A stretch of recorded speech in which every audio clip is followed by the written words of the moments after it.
Sejauh ini, banyak tokoh ulama silang pendapat terkait hukum merokok dalam Islam.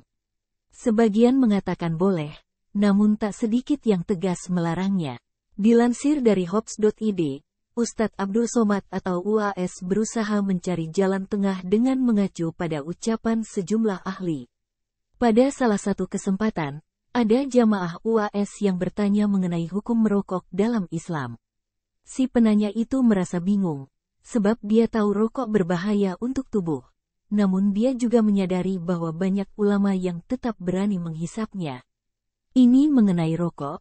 Kira-kira bagaimana menurut Ustaz hukum merokok bagi umat Islam? Karena masih banyak nih ustaz-ustaz yang merokok, tanya pria tersebut, dikutip dari video berjudul, UAS menjawab hukum merokok, di saluran YouTube Sunarto atau Sastro Miharjo, Senin, tanggal 19 Oktober tahun 2020. UAS pun lekas menjawab pertanyaan tersebut.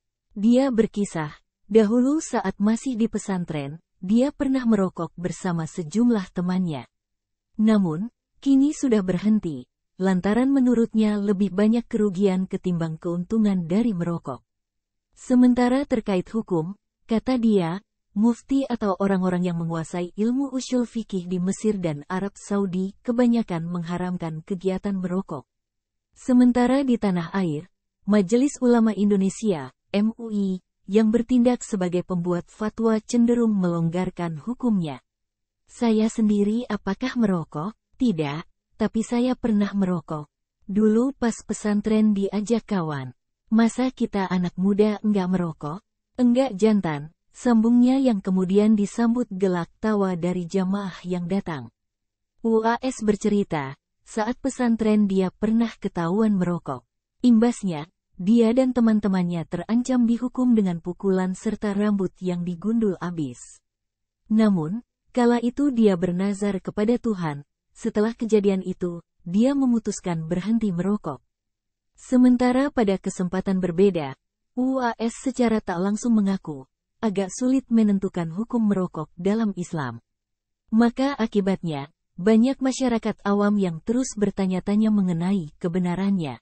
Kenapa orang bersilang pendapat masalah rokok?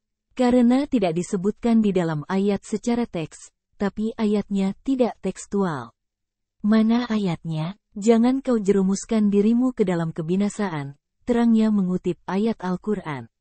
UAS kemudian menuturkan, dahulu dibungkus rokok tertera peringatan rokok bisa menyebabkan penyakit berbahaya seperti impotensi, kanker, penyakit paru-paru, dan lainnya. Namun kini, secara tegas ditulis dapat menyebabkan kematian atau membunuh. Jadi kenapa hukumnya tak satu? Karena ulama berijtihad, lain kepala tentu lain isi. Nah, bagaimana soal dua fatwa ini, boleh atau haram? Pilihlah antara dua. Mungkin Bapak lebih condong kepada haram seperti kata Mesir dan Arab Saudi, atau lebih condong kepada MUI, diperbolehkan merokok, kata dia.